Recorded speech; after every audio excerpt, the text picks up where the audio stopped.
वहीं दिल्ली के सुल्तानपुरी कॉलोनी का हाल बहुत बुरा है।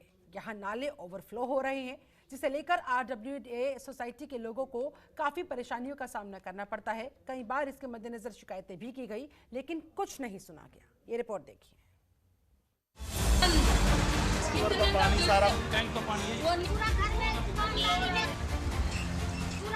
नया साल आ रहा है, लेकिन इससे पहले भी कई बार जनप्रतिनिधियों से गुहार लगा चुके दिल्ली के लोग और RWA के लोगों को उम्मीद थी कि नए साल से पहले उनकी गांव कॉलोनियों की नालियों को साफ कर दिया जाएगा।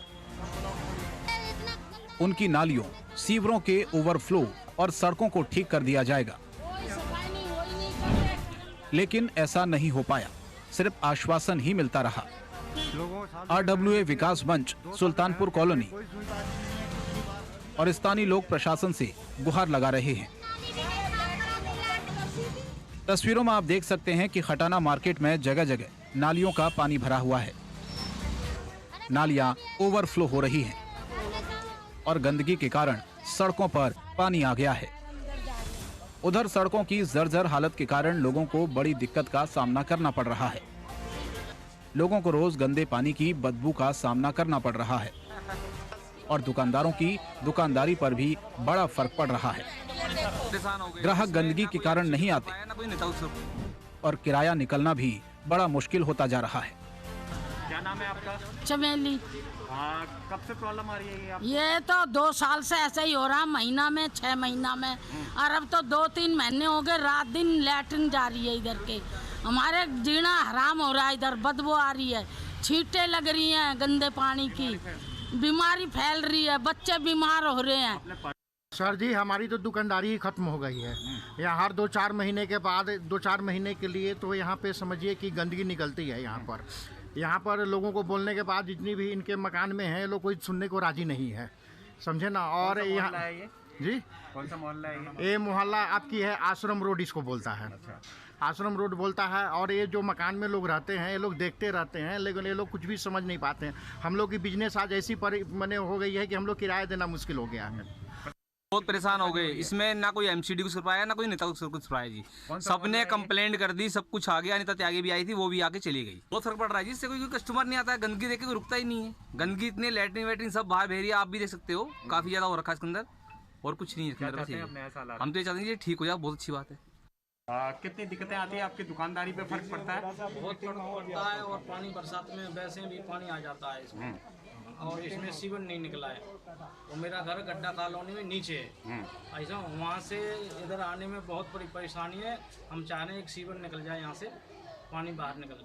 ये खटाना मार्केट कहलाती है। और आप देख रहे होंगे जब छोटे छोटे बच्चे यहाँ से पढ़ने के लिए जाते हैं, क्योंकि स्कूल भी इधर ही पड़ता है, पूरे दोनों स्कूल इधर ही हैं। और जब बच्चे छोटे छोटे जाते हैं, किस तरह गिरते हैं, किस तरह चलना हो जाता है उनका। बहुत मुश्किल है यहाँ से बुजुर्गों का भी निकलना। और सबसे बड़ी समस्या ये है कि इस कोरोना जैसी महामारी में और ये इस तरह की गंदगी हो, तो सोच के देखिए कि आप इस महामारी को कहाँ तक फैला रहे हो। मैं यहाँ स्थानीय निवासी हूँ, मैं रिटायरमेंट में हूँ, मैं इस मोहल्ले में रहता हूँ। मेरा यहाँ जीना दूभर हो रहा है। हर गली, हर नाली आप देख रहे हो। एक बार इसकी फ़ोटो लेके दिखाइए लोगों को कि क्या हालत हो रही है। और क्या कहते हैं, यहाँ पर बाहर निकलना मुश्किल है। किसी से बोलो, यहाँ पर धमकी देता है कि कोई बात करने को राज़ी नहीं है, और जो भी कहो यहाँ गुंडागर्दी कर देगा। मेरा नाम धर्मिंदर है, मैं RWA विकास मंच का सेक्रेटरी। और यहाँ पे जो मेन रोड पे इतनी गंदगी फैली हुई है, हमने कई बार प्रशासन को भी बुला के यहाँ दिखाया है और समझाया है, पार्षद जी को भी बुला के सब कुछ दिखाया है, लेकिन हमारी आज तक कोई सुनवाई नहीं हुई। मैं Ravinderjit Singh Randhawa, RWA president Sultanpur colony का विकास मंच। क्या दिक्कतें आ रही हैं यहाँ पे आप लोगों को? दिक्कतें ये है कि हमने RWA जो अभी बनाई, हमने बहुत परेशान होकर बनाई। हमने भाइयों के साथ मिला, हमें यहाँ पर जो गंदगी यहाँ पर है उसको मतलब कि किसी तरह दूर करें, हम लोगों को साथ लेकर चलें। लेकिन हम 2 साल से मेहनत कर रहे हैं, कोई सुन के राजी नहीं। यहाँ पर लोग हमारे कपड़े फाड़ने को आ रहे हैं, तुम्हारे यहाँ इतनी गंदगी है, फलाना है। गंदगी के कारण बीमारियों का डर भी बना हुआ है। बदबू भी आती है और नालियों का पानी चारों ओर फैलकर कीचड़ कर देता है। इसीलिए खास तौर पर बच्चे, बुजुर्गों के लिए बड़ी दिक्कतें होती हैं। कई बार लोग चलते चलते फिसल भी जाते हैं। अब नए साल की शुरुआत होने वाली है और अभी तक काम नहीं हुआ है। फिर भी लोगों को उम्मीद है कि शायद नए साल से पहले ही उनकी फरियाद को सुन लिया जाएगा। दिल्ली से दीप सिलोड़ी की रिपोर्ट, जनतंत्र टीवी।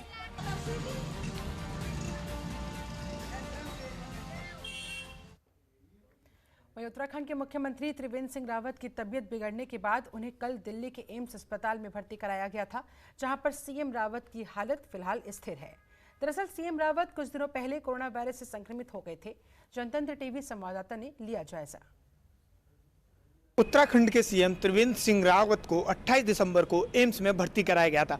आपको बता दें कि बीते 18 दिसंबर को त्रिवेंद्र सिंह रावत की रिपोर्ट कोरोना पॉजिटिव आई थी, जिसके चलते उन्हें एम्स में भर्ती कराया गया था, जहां उनका उपचार चल रहा है। हालांकि अभी उनकी हालत स्थिर बताई जा रही है। जब हमने यहाँ के HOD नवनीत वी से बात की तो उनका कहना है कि अभी त्रिवेंद्र सिंह रावत की हालत स्थिर है और उनकी देखभाल के लिए 5 डॉक्टरों की टीम को लगाया गया है। बता दें कि 28 दिसंबर को जब त्रिवेंद्र सिंह रावत की कोरोना रिपोर्ट पॉजिटिव आई थी तो उनके फिजिशियन डॉक्टर SN बिष्ट ने बताया कि उनके बुखार है और उनके फेफड़ों में संक्रमण पाया गया, जिसके चलते उन्हें एम्स में भर्ती कराया गया था।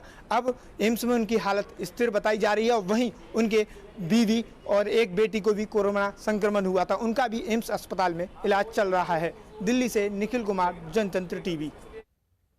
वहीं बीजेपी ने किसानों को समझाने के लिए अपनी महिला विंग को सक्रिय कर दिया है। इसी कड़ी में बीजेपी की महिला कार्यकर्ता आंदोलनरत किसानों के घर घर जाकर उनकी पत्नियों को इस कानून के बारे में फायदा बताएंगी, इसके बारे में समझाएंगी।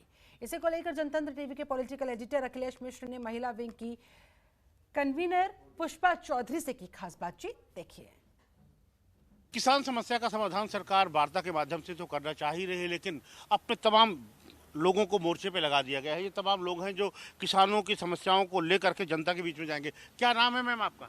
मेरा नाम पुष्पा चौधरी है। किस तरह आप किसानों की समस्या का आपका क्या कहना है कि प्रधानमंत्री जो कह रहे हैं, नरेंद्र सिंह तोमर कह रहे हैं, वो बात कैसे सही है जबकि किसान आंदोलित है, सड़कों पे है? आपका कोई नेता उससे मिलने नहीं जाता है? नहीं, हमारे सब नेता उनसे मिल रहे हैं और नरेंद्र सिंह तोमर जो हमारे किसानों के बीच में भी मिल रहे हैं और उनसे भी किसान जो संगठन के जो लोग हैं वो भी मिल रहे हैं। बीच में बातचीत कई बार हुई है और खुले मन से मिल रहे हैं। नहीं, अब क्या योजना आपकी, क्या करने जा रहे हैं आप लोग? हम लोग तो जो हमारे लिए तो तीनों बिल किसानों के हित में है, लेकिन फिर भी हम लोग इनको जो एक रक्षण चाहते हैं इसमें हम उसके लिए तैयार हैं।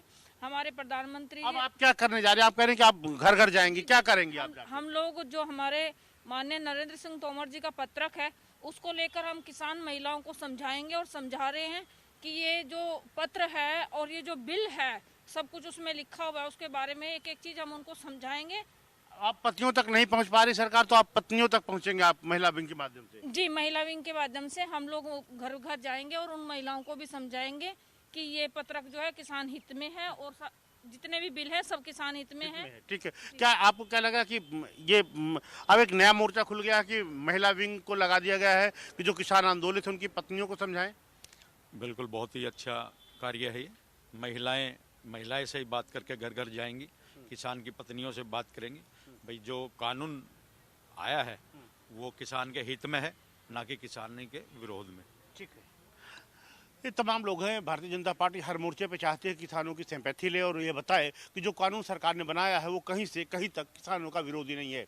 कैमरामैन कमर के साथ अखिलेश मिश्र, जनतंत्र टीवी, दिल्ली। वहीं बीजेपी कार्यकर्ताओं द्वारा जल निगम के कार्यालय में तोड़फोड़ की घटना सामने आई थी, जिसे लेकर जनतंत्र टीवी के पॉलिटिकल एडिटर अखिलेश मिश्र ने बीजेपी के दिल्ली प्रदेश अध्यक्ष आदेश गुप्ता से की खास बातचीत। देखिए। भारतीय जनता पार्टी दिल्ली सरकार से कई मुद्दों पे नाराज है। इस वक्त तमाम मुद्दों पे बातचीत करने के लिए हमारे साथ दिल्ली प्रदेश अध्यक्ष आदेश गुप्ता जी है। आदेश जी, आम आदमी पार्टी का कहना है कि आपने उसकी नाक में दम कर रखा है, जल बोर्ड पे आप तोड़फोड़ कर देते हैं, पानी की समस्या कहीं नहीं है, लेकिन आपने ऐसा माहौल बना दिया है कि पूरे दिल्ली प्रदेश में अराजकता फैली हुई है। देखिए, अराजकता तो आम आदमी पार्टी के लोग और दिल्ली सरकार ने फैला रखी है कि आज दिल्ली के लोग को पानी नहीं मिल रहा है और पानी गंदा मिल रहा है। दिल्ली सरकार, दिल्ली के मुख्यमंत्री जिन्होंने 5 साल पहले ये कहा था कि हम यमुना जी को ऐसा कर देंगे कि सब लोग वहाँ डुबकी लगाने आएंगे और हम सबको एक बार वहाँ डुबकी लगा देंगे। आज हालात ये हैं कि जल बोर्ड आज पूरी दिल्ली के अंदर 70 में से 48 विधानसभाओं के इलाकों में पानी नहीं आ रहा है, सप्लाई ठप है। मुख्यमंत्री नहीं, वो किडनी किलर हो गए हैं, वो लंग्स किलर हो गए हैं, वो लीवर किलर हो गए, वो मुख्यमंत्री नहीं बचे। अजय जी, मान लीजिए दिक्कतें भी है, पानी नहीं आ रहा है, तो आप जल बोर्ड में घुस जाएंगे, तोड़ देंगे, ऑफिस ही तोड़ देंगे, आग लगा देंगे? देखिए, ये पहले से आम आदमी पार्टी के लोग हैं, ये अराजकवादी हैं। इन्होंने जानबूझ के अपनी नाकामी को डाइवर्ट करने के लिए पहले से वहाँ आम आदमी पार्टी के गुंडे बिठा रखे थे। उन्होंने खुद किया है। भारतीय जनता पार्टी के सब अनुशासित सिपाही हैं और वो जनता की समस्याओं के लिए गए थे वहाँ। बहुत बहुत धन्यवाद। जैसे आदेश गुप्ता जी का साफ तौर पर कहना था, जो लड़ाई झगड़ा हुआ है वो आम आदमी पार्टी के ही कार्यकर्ता थे और भारतीय जनता पार्टी जनता के हितों की लड़ाई लड़ती रहेगी। कैमरामैन कमल के साथ अखिलेश मिश्र, जनता टीवी, दिल्ली। वहीं महिलाओं की निजी तस्वीरों को वायरल करने की धमकी देकर ऑनलाइन धोखाधड़ी करने वाले एक शातिर अपराधी को दिल्ली पुलिस ने गिरफ्तार कर लिया। दरअसल साउथ दिल्ली की साइबर सेल की टीम ने एक महिला बैंक मैनेजर की शिकायत के आधार पर आरोपी को धर दबोचा। अपनी लिखित शिकायत में आरोपी ने बताया था कि एक युवक उसे अश्लील मैसेजेस भेजकर पैसे मांगता है। मना करने पर उसकी निजी तस्वीरों को सोशल मीडिया पर वायरल करने की धमकी देता है। मामले की गंभीरता को देखते हुए दिल्ली पुलिस ने एक टीम का गठन किया। आरोपी की धरपकड़ के लिए जांच शुरू कर दी। पुलिस की कड़ी मेहनत के बाद उसे गिरफ्तार कर लिया गया। पुलिस पूछताछ में आरोपी ने बताया कि वो बिहार के मधुबनी का रहने वाला है और अब तक 100 से ज्यादा महिलाओं को अपना शिकार बना चुका है। वो 12वीं पास है। उसने फिशिंग तकनीक सीखने के बाद ऑनलाइन धोखाधड़ी करनी शुरू की।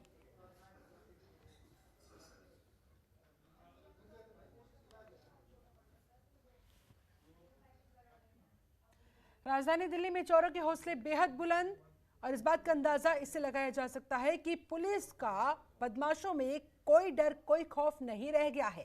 चोर आए दिन चोरी की वारदातों को अंजाम देते हैं, पुलिस के लिए सिरदर्द बने हुए हैं। ताजा मामला उत्तर पूर्वी दिल्ली के थाना करावल नगर का है, जहां चोरों ने मंदिर में लगा एलईडी टीवी और पुजारी का मोबाइल फोन ही चोरी कर लिया और वहां से फरार हो गए। हालांकि पुजारी ने युवक को पकड़ने की कोशिश की लेकिन असफल रहा, जिसकी सूचना पर पहुंची पुलिस ने मामला दर्ज कर लिया है। चोरों की तलाश में पुलिस जुटी हुई है। उत्तर पूर्वी दिल्ली की बाबरपुर विधानसभा में लगने वाले सुभाष मोहल्ला वार्ड में निगम पार्षद रेखा त्यागी ने निगम की टीम के साथ स्पेशल सफाई अभियान चलाया। तस्वीरें आपके सामने।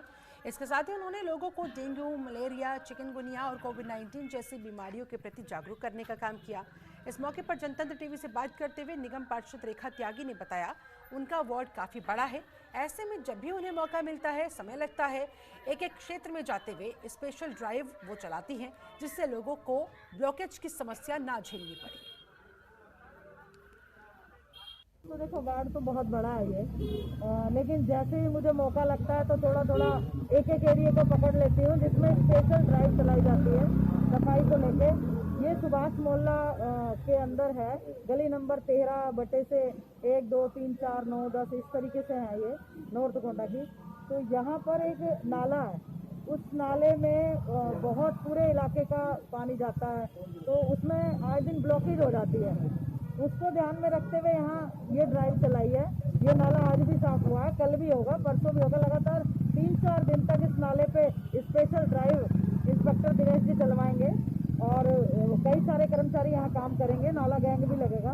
तो ये सब ड्राइव चला के इसकी साफ सफाई करवाई गई है। और दूसरा, मलेरिया डिपार्टमेंट के लोग भी साथ में ही हैं। लोगों को डेंगू, मलेरिया, चिकनगुनिया जैसी भयानक बीमारियों से बचाव के लिए जागरूकता अभियान भी साथ साथ चलाया जा रहा है। हमें बहुत अच्छे लगे ये, और मतलब हमारी इन्होंने बात भी सुनी है और हमने सुनाई तो इन्होंने हमारी बात भी सुनी और इनकी भी हमने सुनी।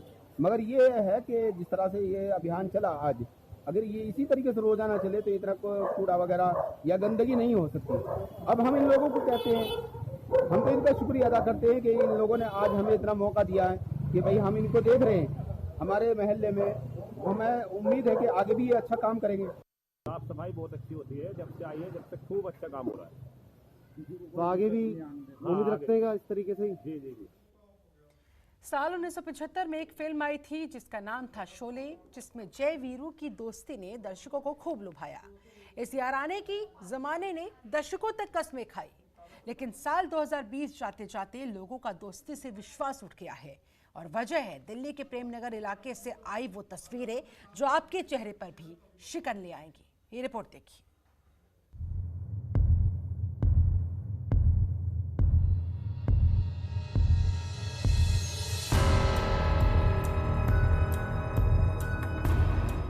वक्त रात 12:55:30। टेम्परेचर 3 डिग्री के करीब।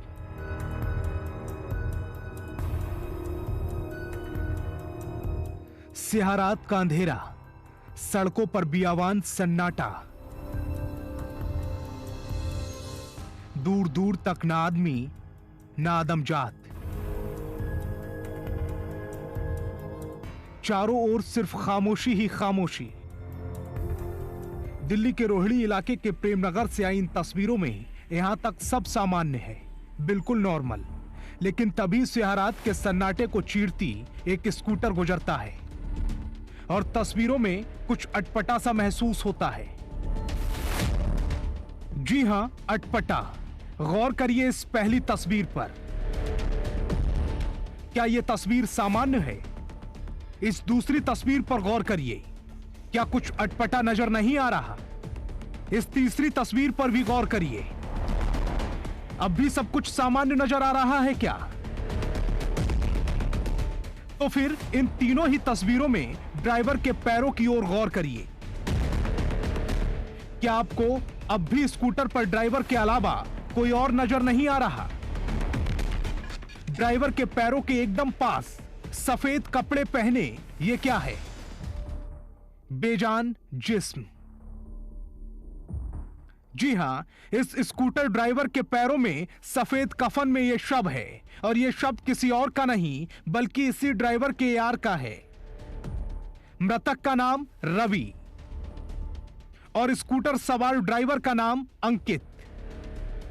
अंकित का रवि से 77,000 रुपए को लेकर विवाद था और इन्हीं पैसों के लिए अंकित ने अपने जिगरी यार रवि की हत्या कर दी और शव को स्कूटर पर रखकर तकरीबन 2 किलोमीटर दूर एक खाली प्लॉट में दफना दिया और खुद फरार हो गया। हालांकि पुलिस ने इन तस्वीरों के आधार पर आरोपी को गिरफ्तार कर लिया है और रवि मर्डर मिस्ट्री का सनसनीखेज खुलासा कर दिया है। लेकिन दोस्ती बदनाम हो गई। याराने की कीमत 77,000 सुनकर पैरों के तले से जमीन खिसक गई। Bureau report, Jantantra TV. खबरों के निष्पक्ष विश्लेषण के लिए सब्सक्राइब करें Jantantra TV and press the bell icon. Never miss any update.